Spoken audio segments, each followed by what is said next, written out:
Welcome to Elevenses with Lisa.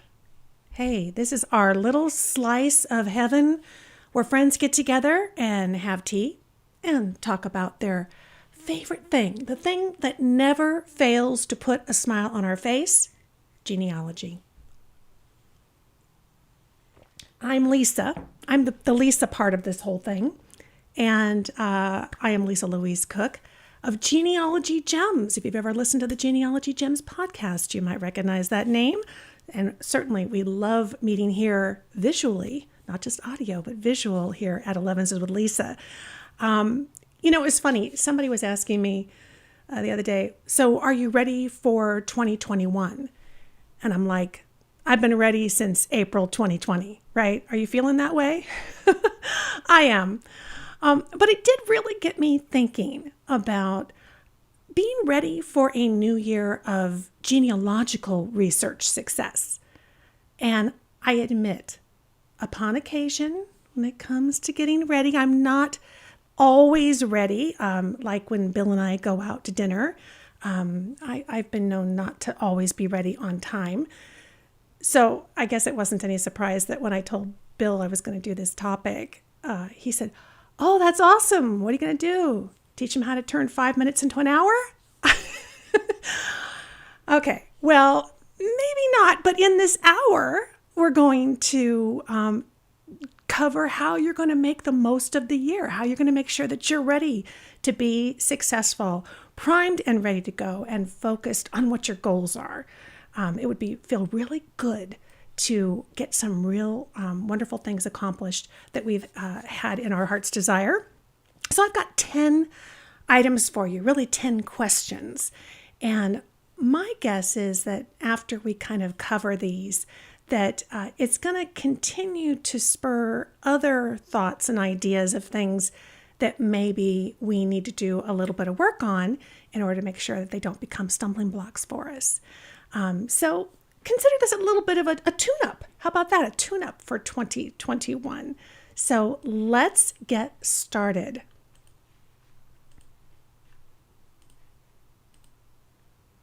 All right, let's rate your readiness for research success. Again, this is episode 39 of Elevenses with Lisa. If you are new, welcome. And of course, you can find everything at genealogygems.com. And there you will see the latest show on the homepage. You can click through and you can find the show notes for this episode. Show notes are, I just type everything up for you. And I have it on a web page so that you can really just sit back, grab your favorite tea. I'm drinking my ginger tea this morning. And be able to really take in what we're talking about and know that the notes will be there for you on the website. And you can get there by the URL genealogygems.com/elevenses, but you'll see elevenses in the menu. So those will be up in just a day or so. And there you're going to find kind of all 10 questions and kind of some of the tips and ideas that I have for you while we go through these. So let's do our 10 questions. So the first question is, have you selected a place to start? That sounds really simple, doesn't it? But in reality, it's something that we often miss. So if you know me, and in fact, if you've been here since the beginning of the show, then you remember me talking about wanting to play the guitar. And it seemed to me that as kind of quieted down and closed in as we were in 2020, it was a good opportunity to try and make that goal a reality. So I have been learning the guitar, and I started with an online course just to learn the basics. I picked one song that I really wanted to learn how to play. And for 3 months, I worked my way through the online course. I did all the lessons, and I played that song over and over every day. Now, this resulted in two things. First of all, I did make progress, and I learned how to play the song Crazy on You that I wanted to learn how to play. It also resulted in my husband and my neighbors wanting to blowtorch my guitar because I played that song constantly. So after that first 3 months of reaching my goals, I had several weeks. I continued practicing. I didn't feel like I was making any progress at all. And it was really strange because it had been a very productive first 3 months. I continued to practice every day, but I wasn't getting anywhere. So it turned out that I had reached my goals. I'd reached my initial goal, and I knew the most popular chords that I needed to know. I had memorized the pentatonic scale. I could play Crazy on You to a captive audience here in my home. But I had not stopped to identify what were going to be the next set of goals that I was going to have. So I spent an evening. I went through my record collection and I made a list of my 6 favorite songs. And then I put them in the order that I wanted to learn them. And most importantly, I decided what was the first song that I really wanted to learn to play. And once I knew that, I knew exactly how I was going to spend my practice time. So when you think about when it's time and you get a chance to sit down to your computer and really dig into your family history research, having a predetermined project in mind helps you get down to business faster. It keeps you from wandering aimlessly, and you're going to feel like it's really been productive, that you've made progress. And it sounds simple because it's not something we tend to do in a very formal way. But I think that when you really want to make headway, it's worth the time. So put that on your checklist. If you haven't done it already, identify what's that place you want to start and go from there. So if you want to learn more about not wandering aimlessly, not falling down the rabbit holes that can capture us all, you can watch some of the past Elevenses with Lisa episodes. I know many of you are premium members at my Genealogy Gems website, and you'll find under the Premium Videos tab, once you're logged in, you can click on Elevenses, and you'll find all those early episodes. I think it's the first 10 or 11. And episode number 2 is really the one that you want to start with. That was called How Alice Avoids Falling Down the Rabbit Hole. Remember that? And I think that it'll help you kind of get focused. And question number 2 is going to help us get focused too. So, have you developed a project research question? Okay, so we know what our goal is, but I think formulating it in a question helps send us down the path of actually finding answers. So this also was something that we touched on in episode number 2, this idea of a research question. And think of it this way, at the beginning of every genealogical journey, there is a good question. And the more you understand what it is and you're precise about it and you've really thought it through, it stays on the forefront of your mind and it really directs you. It gets you to your genealogy goals. So, I think it was 2 years ago. Wow, time flies. I was doing a kind of a 2-day seminar. I think some of you actually were there. If you were here in the Elevenses live chat audience, we did a seminar out at the Senior Expo in Utah. And Sunny Morton joined me there. She's been on the show many times.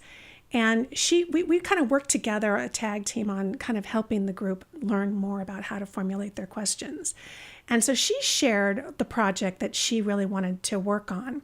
And it was family lore, which many of us have. Okay, so there's that story in the back of your mind that has been plaguing you. You're not sure how to tackle it. Or you started to and it became a cold case because you ran into problems like I did with my Irish research. So you remember that on some of the past episodes here. Her story, her family lore was that her ancestor, Washington McClellan, had immigrated to the U.S. from England. That's what was kind of always known in the family. He was working on the railroad when he met a girl in Idaho. She became pregnant. They married. He converted to the LDS church, and they raised a family together. So this is a story she's heard for a long time, but she'd like to verify it and find out, are there any missteps here? Are we on board? Basically, is that story true? So be thinking about, if you haven't identified yours already for this year, is there a story in your family's history that you've heard but never truly verified? Maybe there's one that started to reveal itself and you got stuck kind of in a cold case mode where you ran into some barriers and it's been a while. That would be a wonderful one to reopen as well. Don't feel like that those are impossible. My goodness, when we did my Irish genealogy together, I was probably along with you kind of going, wow, it's amazing to see something break open that appeared to be just impossible to figure out. And there's lots of different ways as to approach a cold case, but the most important thing that you can do is formulate that specific question. So her research question sounds pretty simple, but it really kind of targeted the project that she'd already identified as her priority. She recapped and summarized what the story was, what the elements of it were, and then the question is, of course, is that story true? Well, this is going to bring us to question number 3, which is, do you have a project plan for your project? Do you have a research plan that's really going to get you there? And that breaks this question down, because what we're going to find over and over again is we develop our question and then we figure out, oh my gosh, there's so many pieces to this. In fact, there are so many questions in that question.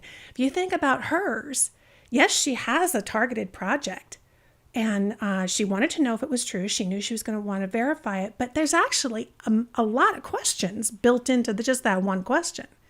So let's look at how you might break that up. And if you've ever written a research question for a current project, I encourage you to sit down and see if you can't break it up into multiple questions. The finer the questions, the more each one is more targeted, the easier it becomes to develop the research plan. So we took her question and you can break this down into a lot of bite-sized, actionable questions, things that feel doable. Things that you feel like, hey, if I go get that answer, I can check that off the list, and now I'm one step closer.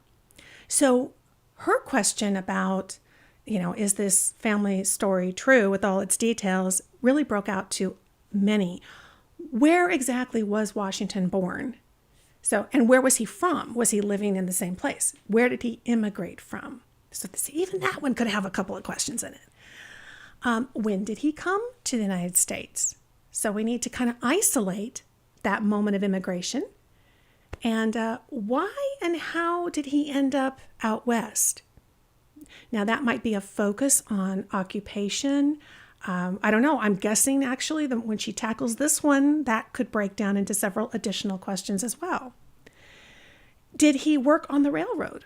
Because that was one of the elements of the story. So there might be some specific railroad research to be done there. When and where did he marry? And when was the oldest child born? And did he actually join the LDS Church? Can she find proof of that? So you can see lots of different questions here, some of which may even have additional questions in them, but it's starting really to reveal a path, isn't it? A research path for her project. So ask yourself the question, for 2021, do I have a research plan ready to go? Now, if we took just one of her questions, so where exactly was Washington from in England? Well, we could identify and prioritize the sources, the records that she's going to need to answer that question. So part of your research plan is you've got the question.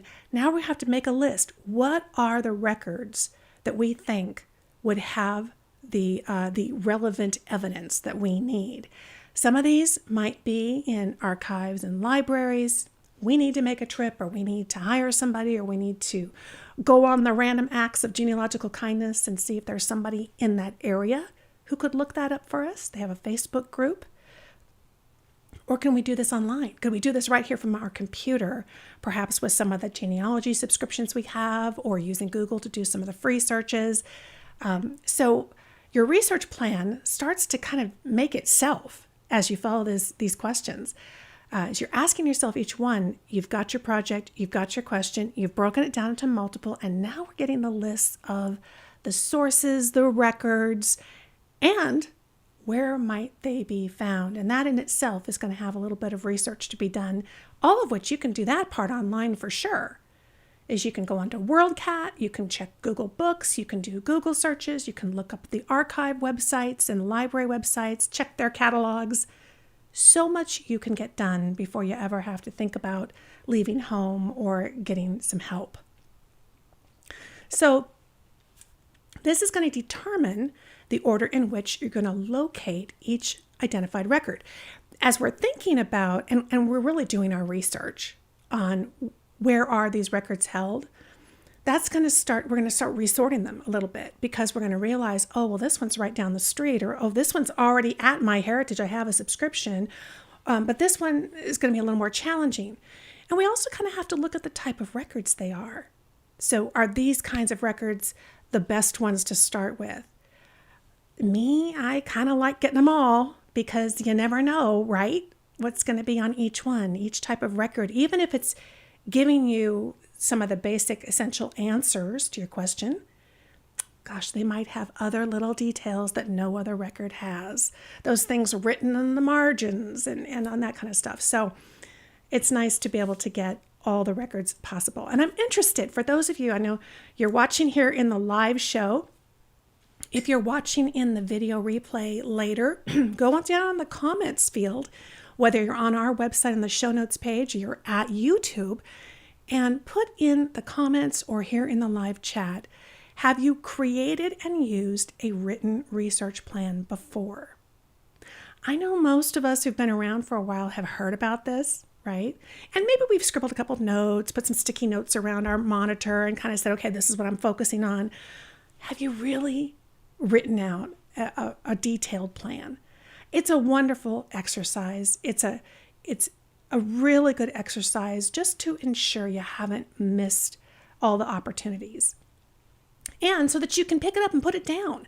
I mean, that's what's kind of hard, is you get into the deeper projects and you find, oh, I'm not going to get this in one sitting. But that means when you put it down and then you come back later, you got to figure out where you were, right? And where you left off, and you don't want to repeat. Oh my gosh, have you ever checked out the same book twice from the library? Or, paid for a record and realized, doggone it, I already bought that. I've done that at Find My Past. Having your research plan and tracking what you're doing, that's going to make it possible to tackle the bigger projects, those ones that have really been in your heart to solve, because you're going to have a way to jump in and out of them. And I think that's well worth doing. And I love it. Hey, good for you. Some of you in the live chat are letting us know you're admitting it. I've never written a formal plan. That's okay. Hey, the first step is admitting it. You're going to have fun with this. I really think it is kind of fun, actually, to delineate the whole process. Okay. Question number 4, do you have the research forms that you need? And one of the nice things about research forms is it really helps you with question number 3, which was, have I identified all the kinds of records that might be available? And there are lots of forms and checklists that will help prompt you for that. And particularly if you're kind of new to genealogy, or if maybe you're new to this area that you're working in. I mean, for me, the Irish research that I did a couple of episodes ago, that was a whole nother ballgame for me. I hadn't really dug in. I'd interviewed people, I'd that kind of stuff, but had I really tackled it myself? No. And it was a challenge, but it was exciting, but you don't know what you don't know, right? So the checklist and the forms are going to help you do that. And I've got freebies for you. Yay. So Family Tree Magazine, you might know I host and produce the Family Tree Magazine podcast. Gosh, I've been doing that for over 10 years. I can't believe that. I love it. I love talking to the people who write the articles. And I also write a monthly column. If you aren't aware of that, every month there's Lisa's Picks. It's right towards the front of the magazine. And I share some of my favorite picks every single issue. But at familytreemagazine.com, You don't have to have a membership or a subscription or pay for anything. All you have to do is just register for a free account. It probably will put you on their newsletter. Their newsletter is good. If you don't want it, you can always unsubscribe, so that's not mandatory, but get the account, because that's going to then give you access to their free forms. And this is what they look like. There's a ton of them. And in fact, in each one of these categories, you'll find multiple forms. So it's going to be pretty much whatever you need. If there's an area you're struggling in, you need a checklist of records, you need a form to kind of transcribe what you're looking at. I love that process of writing it down yourself. Have you found that when you're writing it, when you're filling it in yourself, somehow there's that connection that's happening with your brain? I love that. So the forms are super helpful. FamilyTreeMagazine.com/free forms. And when this live show is over, I'll have a couple of these key links in the video description, and then very soon, within the next day or so, we'll have the whole show notes page over at genealogygems.com for you. And Ancestry has free forms as well. So here's the link. It's this ancestry.com/cs/charts and forms, and I'll have the link for you. Or you can even Google it. I think it'll probably just pop right up. Again, you don't have to have a paid subscription to get their forms. They don't have as many, but they have some really good ones. It's funny, I was looking at the ancestral chart, and it brought me back to being like in the 7th grade and filling out my first pedigree charts. I thought I still have those. It was so much fun. Again, I love that process of writing it out yourself. Ancestral charts, a research calendar, research extract, just a place to put stuff that you're finding. Sometimes we're not ready to put it in the database yet. We got to figure out if this is really the right person or the right information, the right family. And so sometimes getting into the forms gives you that kind of holding place to do the analysis. And then you can put things into the database on your software as you can confirm things. And of course, cite your sources, right? I should have that as the question. Do you cite your sources? If you don't know what I'm talking about, I'm sure anybody in chat would love to lecture you. You want to make record with a source citation for every record that you're finding, because sometimes things change, don't they? And you discover, oops, I attached the wrong person, the wrong record. So we have to make sure we're doing that. All right, question number 5. This is kind of a follow-up to a past Elevenses with Lisa as well. Have you established your filing system? We talked about that in 2020. There was a lot to do. A lot of people took on a lot of big projects last year. But this is a really good question to come back to, because if we have a filing system in place that we feel good about, that we're consistent with, that we know how it works, it's not going to slow us down. And I know this is a big project. Does it ever feel like this? You're just like, I wish I had a warehouse to put all my genealogy files. But it doesn't have to be huge, okay? It just has to be a simple process that you've decided on, you're committed to, and you implement. You do it every day. I think I've told you before the story. I had an employer when I was first married, and she would say, if you touch that paper, you need to do something with it. Don't keep shuffling things because you don't have a place to put them. You've got to make a decision about where you're going to put your stuff. So if you know exactly where you're going to file not only paper, but digital files, you're going to speed things up. Otherwise, you're going to be like this guy. When you haven't decided, it's going to end up slowing you down, and then you end up duplicating your efforts. You end up losing things. Pretty soon you're losing desk space because things are piling up. You need a system for your paper, where you're going to put your paper, where you're going to put your digital. Now, this is a picture of all my binders, not all of them, but some of the binders that we talked about in episode 6, which is now in the premium archive. And in that episode, I talked about the systems that I use. Hey, there is not one perfect organizational system. So don't feel like there is.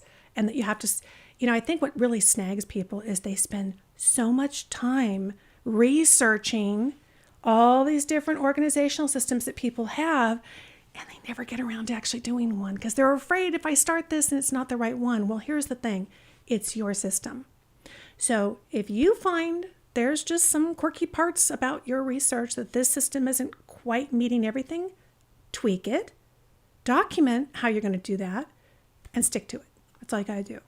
So my system, I like 3-ring binders for the archival paper, the stuff that I don't want to lose, that I want to stay safe and protected. So I put everything in acid-free sheet protectors.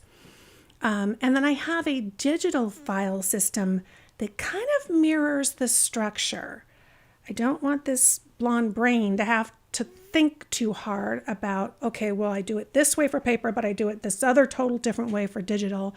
If you can get them to kind of mirror each other, all the better, because we don't have to work so hard. We can kind of be on autopilot for our system.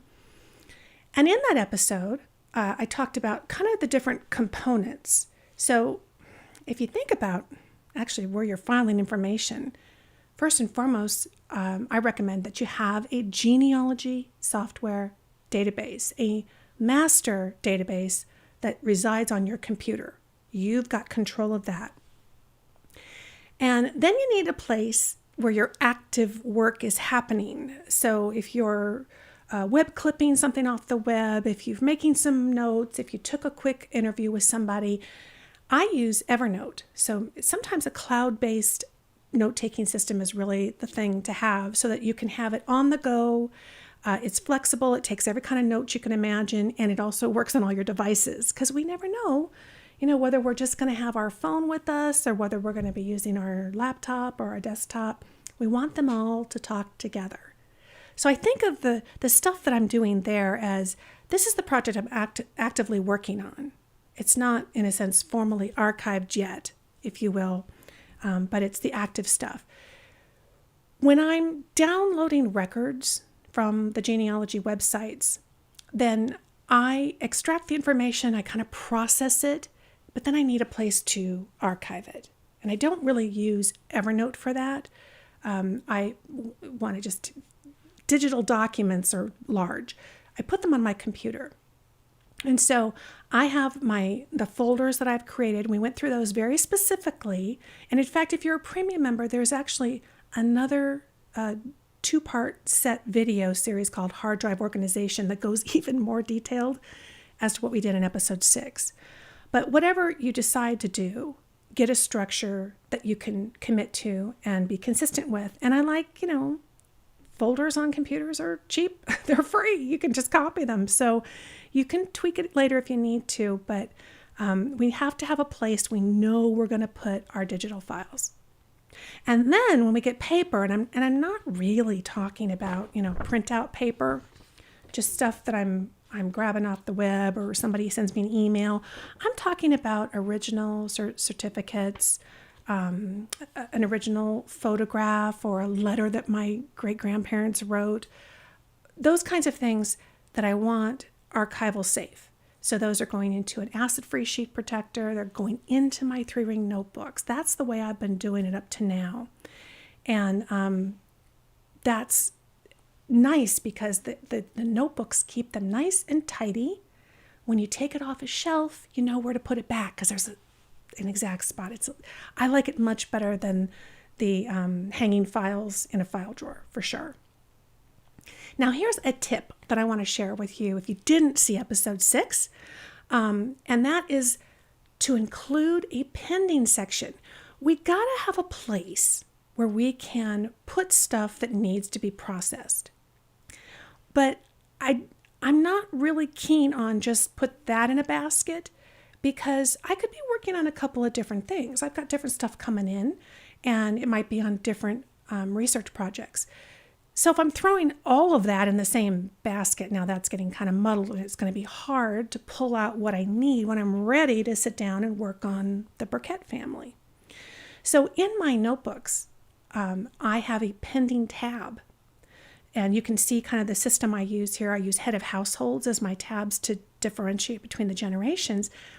for the direct lines of my ancestors. And then I have this pending tab. So this is a great place to just quickly 3-hole punch anything that comes in that's on paper, or if it's an original document somebody sent me, I'm going to put it in a sheet protector and put it in there. But that way, when I'm ready to work on the Burkett family, I go pull that binder and I have it. So this is the stuff I haven't processed yet. I haven't analyzed it and put it in and extracted the information, decided that it's correct, and then put it into my database. So that way you always have a place to go when you're ready to work. But you do need a filing basket next to your desk. Just a place to put, no, not this. Hang on. Well, you do need a garbage can. You're like me. I'm always changing my mind on stuff. But how about a basket by your desk where you've processed this document, you've decided you want to keep it, versus going paperless, just making, if you've entered it into your database and you feel like, this was a copy of a copy and it's really not critical, this is not an archival piece of paper, you toss this in the garbage can. But if it is something that you want to hang on to, then you put it in a basket. And that way, it doesn't really matter so much that this is all by family name, because when you're in filing mode, you're in filing mode. You grab the basket, you've made 20 minutes time to go quickly get everything filed where it needs to be. So it's a simple thing, but do you have one? You need one, because it really makes a difference. It keeps this stuff off your desk, and that's going to make you more successful too. So when we think about a filing system, it's going to launch you. It's going to help you just move so much faster. Again, for premium members, go under 2 sections in the premium video area. Elevenses with Lisa has all the archival, and then there is a separate organization tile, if you will, topic tile. I kind of put Elevenses all together just because sometimes when you want to sit down and just catch up on the show, you want it all in one place. But there are some that are very focused, like episode 6 on organization. So, and you know what, premium members? If you have an idea about how you'd like this better organized, I've tried to do it by topic, but, sometimes things are in multiple topics. So I'd love to hear from you. Email me or leave a comment, because I'd love to know if you have some ideas on what would work better for you. And I wanted to draw your attention also to the fact that above the tiles in the text, there's a link. It says, click the topic below, or you can download a list of all the videos that are currently available. And I keep that up to date. So if you've ever wondered, gosh, could I just see it all in one list so I can just, maybe I could print it out and check off what I've watched? That's your document. So get that and you can track it that way.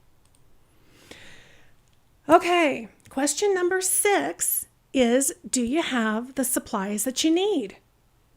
This was something we talked about in a past episode as well, and it's so simple, but it's really nearly impossible to keep your organizational system up and running and efficient if you don't have the stuff that you need in order to be able to continue to expand it. And that's our hope, isn't it? It's going to expand because you're going to find more stuff. So this was my list for the way my system works. I keep 3-inch 3-ring binders, the view binders, so I could put the custom cover as well as a spine on there. I also keep 1-inch binders because not every family line has a lot of archival worthy documents. So, and particularly the farther back you go, you're not going to have as many original letters. I mean, wouldn't you love to have them? But you may not have those. You may not have those things that are just precious and worth keeping that paper, and that you really want to keep protected. And to keep them protected, we need to have a box of the acid-free sheet protectors, those archival safe sheet protectors. And I like to have just a collection that I can grab from the tab dividers, so I can get whichever tab I need to add on. I'm hoping I'm going to move that family line back, and that means we're going to need more dividers. So just having, a small collection, not a whole bunch of stuff, just maybe a box of each, maybe a couple of binders of each size. That way you're ready to go. You're ready to expand the second that you make a discovery that helps you expand your family tree. All right, let me look and see how you guys are doing. Oh, yes. Oh, permission to buy supplies, Lucinda. Yes. 5 filled baskets, Sue. Oh, wow. You know what I did for someone? They're not for genealogy, but I had baskets. I bought these really cute wicker baskets for organizing all my DVDs. And I bought these, they're little light wood signs with chalkboard on them. Have you seen them? They're kind of fancy, but they're about this big. And I bought these chalk pens so that I could label what they were, and they hang by these little strings. They're very cute. But you can also change them up. You can wash it off and then redo it. But it's not going to smear if you touch it. So I love those. I love filing. Take me to a container store any day of the week. Am I right? Okay. Question 7. Have you settled on a file naming scheme? I know this is hard. And I am so guilty of continually changing and putting stuff in there that I shouldn't be. But how about just a basic scheme? So what we mean by this is what's going to be the format of how you're going to label the digital files that you're downloading. Oftentimes, whatever the file is, if it's a genealogy record or PDF or something, whoever created it put a whole naming scheme in there of their own, and you'll see oftentimes it's way more than you need or want. So what I do, this is just my basic, but you can tweak it as you need to. You know, there are no organization police, so they're not going to come and say, you're doing this wrong, right? I like to start with the year. Whatever the document is that I'm filing, the digital document to my computer, I'm going to put the year because that's going to force these documents into chronological order, generally. It's not essential that they are exactly in the order they were created. I just want to be able to find them, right? So we need to know that it was 1920. So that narrows things down and helps get them in order. Your computer's going to automatically do that for you. It alphabetizes things. It's also going to do it numerically. And then I put the first name, and I'll include the middle initial, particularly for those folks who I have many people by that name in my family. So now the way my system works is I file in surname folders. So it's really not essential to have the surname in the file name. You can do that, absolutely. And sometimes I do just to, be safe because I'm not following my scheme. But if you have a surname folder, then everything in there we know is of that surname. Now, if you do a lot of sharing of files with other people, you may very much want to have that surname in there so that when the file goes off on its own, it makes sense who these people are. But for me, for just everyday internal use, I'm not going to necessarily have to do that because I know which surname folder it's going to be in on my computer. And then I think location is really important. I mean, genealogy really, the context is time frame, who is it, and where was it, right? If we know the location and the time frame, well, we've got a jurisdiction. We know kind of where to find the records, right? We know the context of, does this make sense that these two people are interacting? That kind of stuff. So this is essential stuff in your filing name. Do you have to have the underscores? Nah. I mean, in the old days, you kind of have to. I did this mostly to make sure that you could see that it's strung together. It's one file name, but I leave spaces in between so that it's very clear what we're looking at here. And it's searchable on your computer. Okay. Question number 8, are you prepared to make copies? So I wanted to share with you right here from the AWS Amazon blog, they have an article I found just searching for Family Search. It's called The Future of the Family History Industry. And this was fascinating. I'll have a link for you in the show notes so that you can read it for yourself. So it says here, and I just want to touch on this just to give you a sense of kind of what we're talking about here. It features multiple stories about family history, genealogy, how these tech companies are using and should be using their services. But this one article says, the AWS cloud has powered many helpful genealogical tools, bridging the gap between generations and distance. And it's interesting because these many companies also have records and ancestors and people who were all involved in the same kinds of things that we found people tearing statues down about. So that has me concerned that history, like it or not, found its way into this ugly mess of the last year or two. And in fact, it goes on to quote Bruce Band, who was, at least at the time of the writing of the article, the vice president of community outreach in the Records and Partners Division of Family Search. And he said, if you think about major disruptors in the family history industry, they include technologies such as microfilm, the internet, and now cloud computing. Developers can now create a product and extend it to a world audience with the ease of using AWS. It is a game changer for the family history industry, and it's taking things to the next level in terms of connecting people around the world. The important thing, my friends, that I wanted you to be aware of is, he's absolutely right, it makes these platforms possible, but it also puts the plug in one company's hands. And this week, that plug pulled the plug on another 15 million user website. We can all debate, and I'm not interested in debating on for what reason, but it definitely silenced them. So this is of concern. So what does this mean for us? I'm changing my tune a little bit for 2021. In the past, I've been talking about trying to go more paperless, really sticking to just the archival stuff in my 3-ring binders, but I'm really changing that up. I think it's important to make copies, okay? To make printouts of what's in your database, because like it or not, your computer is also connected to major big tech companies. If you've ever woken up in the morning and found a Windows update has totally changed everything on your computer, you know that's true. So we need to be thinking about making backup copies and not just saving them on the computer that they're on, but saving them on a portable hard drive. We know that there's issues with portable hard drives because they can break, right? But they also are just a secondary backup, kind of a safe spot to put that data. I throw mine into it's a fire safe box. It's in my closet. If, God forbid, something happened in my house, I could grab that thing and run outside and I would have the terabyte. It's got all my old home movies I got digitized last year. Yes, I have those files on my computer, but I've got the backups on the digital hard drive. Also printing. I'm printing a lot more. Now, Bill is the king of double-sided printing, and he has taught me how to do this.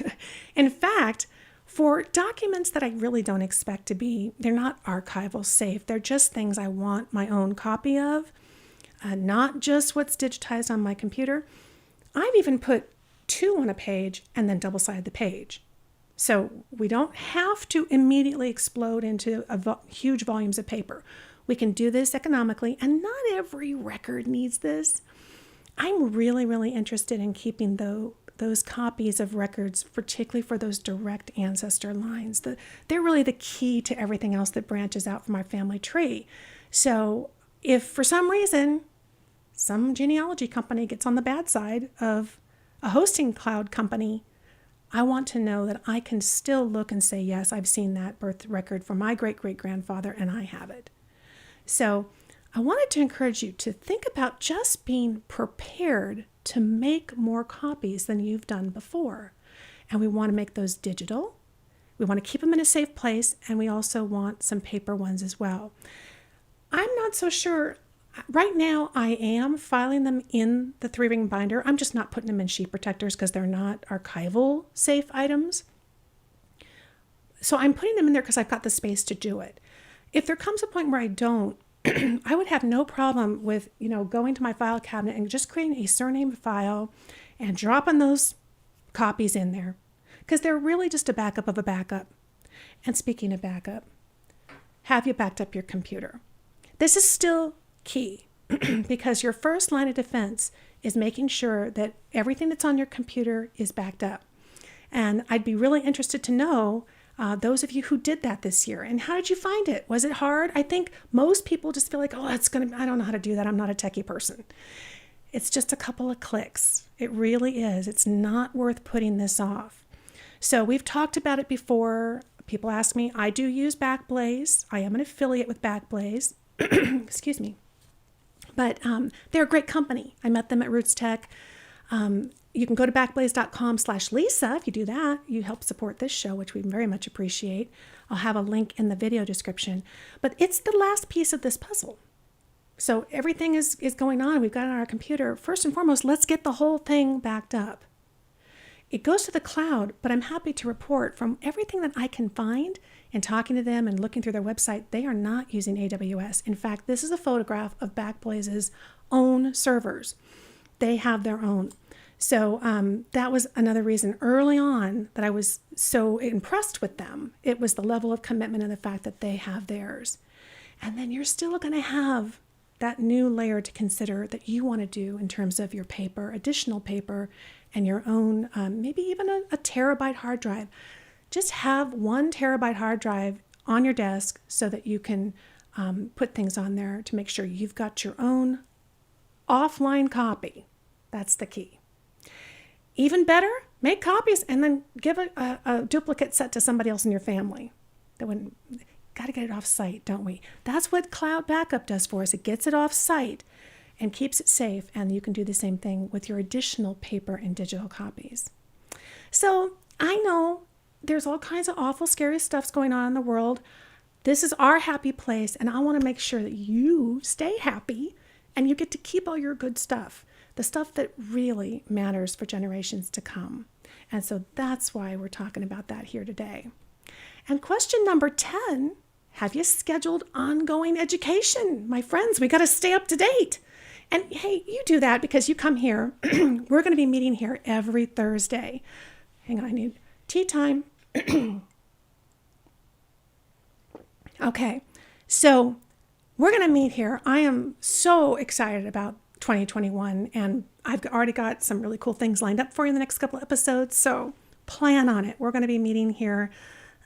If something unforeseen happens, you got to be in touch with me with the newsletter so I can let you know. But generally speaking, we're going to be here every week, and this is just, I've got some really fun stuff planned. So I'm excited about that. Hope to get you guys more involved in it too. Just be thinking about it. The most important thing is, just like your project, pick one thing. What's that one area that you would like to fine tune, that you'd like to get better skills and more increased knowledge? I'd love to hear in the chat. Do that. You might inspire somebody else and they'll think, oh, I should be doing that too.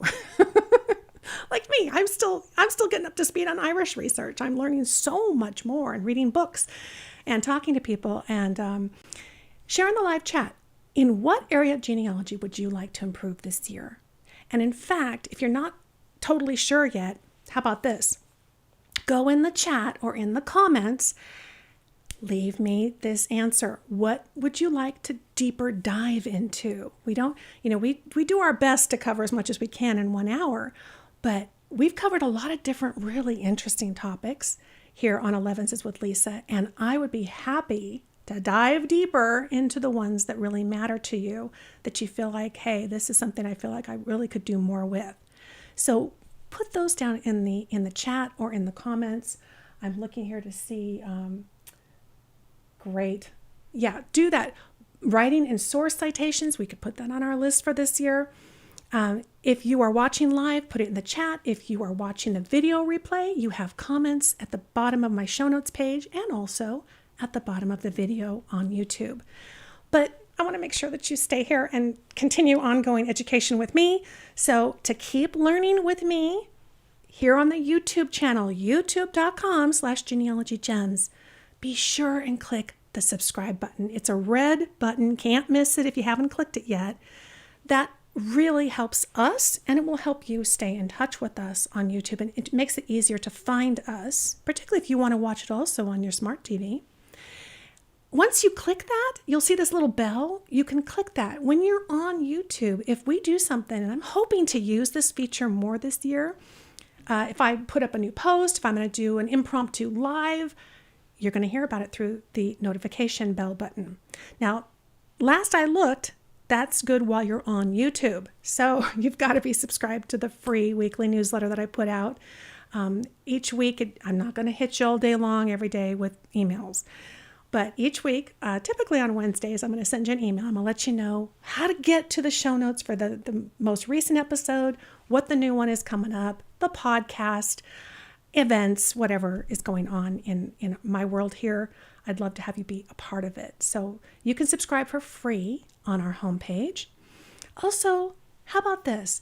Somebody asked me, Lisa, how do I get a notification when I'm not on YouTube, but I want it the minute you put it out there on YouTube? So I post, hey, there's going to be a live show. Now, the newsletter's a couple days off, but she wanted notification that I had posted a new video or a new live show coming up or whatever I was doing on YouTube without having to necessarily be on YouTube. And here's how you do it. So there's a site called blogtrotter.com. There's no E in that ER. Notice that? That's not a typo. Blogtrotter with an R.com. If you go there, you're going to put this URL. It's the URL for the homepage of our channel here on YouTube, youtube.com/genealogygems. It'll even prompt you. You got to have the HTTPS. So you got to have the whole kit and caboodle of that URL. Type it in there, paste it in there, and then give it your email address, and you can ask to receive it the moment it happens, or you can get a daily digest. I'm not going to be doing that much all day long, so don't worry too much. But I tend to just sign up for digests because that way, whatever happens during the day, you'll get it the same day.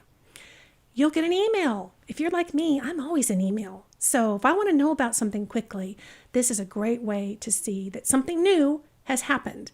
And you can use it to follow whatever we're doing here on the Genealogy Gems YouTube channel. So let's recap the questions and let's get your answers. I'm going to have these downloadable for all you premium members on the show notes page. Do you have a place to start? Your project research question. I'm hitting my button too fast. Research plan. Do you have your research forms? We got the freebies for you. Filing system. Super important. Do you have the supplies that you need? And yes, you have permission to go out and get those. Do you have your file naming scheme you've decided on? Even if it's just a basic one, you can customize as you use it, but just so you know you're being consistent. Are you prepared to make copies? Because you are the keeper of your family history. And hey, generations are counting on you. So no matter what this crazy world is doing, I know you're doing the right things at home. Computer cloud backup. Oh my gosh, I hope you do this. I know I've heard many stories from people. I've had it myself. I've had my own computer break, so it's super important. And ongoing education. Hey, you don't know what you don't know, and things keep changing, do they not? So you want to make sure that you're not doing it the old hard way, you're doing it the new, easier way. And that's what I'll help you do here at Genealogy Gems. So that was Rate Your Readiness. And if you like this show, would you help me and rate me a little bit and do a thumbs up? On the YouTube channel, there's always a little like thumbs up right below the bottom right-hand corner of the video. So you can click that and you can rate us, rate me, rate all of us here. Do you like genealogy? Rate that. Okay, I hope you had a good time. I'm looking really quick. Gosh, I can't believe it's 12:05. This is, okay, the longest one we've ever done. So I'm going to go through the chat. I'll be answering questions on the show notes page. And I just want to leave you a little thought. Some people see the glass as kind of half full. Some people see the glass as half empty. I hope that you feel like right here at Elevenses with Lisa, the glass is always refillable. And that's what we're going to do. Have a wonderful week. So wonderful to see you all. And I'll see you next week. Talk to you soon.